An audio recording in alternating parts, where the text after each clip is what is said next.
زما خواست افغانستان ده غرون و سرحدونه، دشتونه و سیندونه، ده مینیل جرونه، ده شگون ده غار سرود، ده بادون و سر رقص، ده تاریخ ده پاروکی، ده آزاده عکس.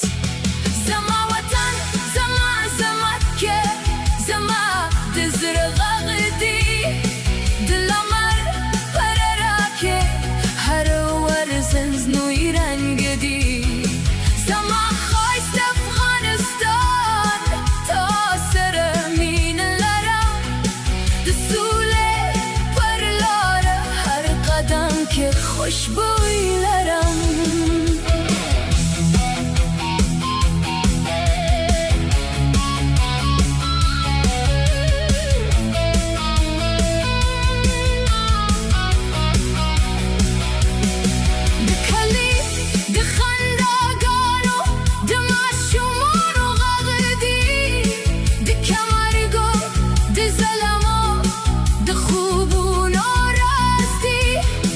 ده کلتور رنگینه، ده هنر ده لمر خطو، زما ده خاور خوشبو، ده مینه لسترگو.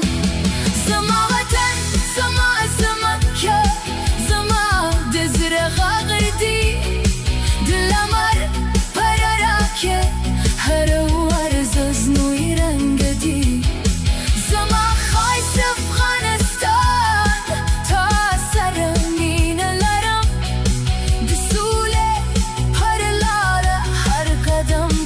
خوشبوی لرم.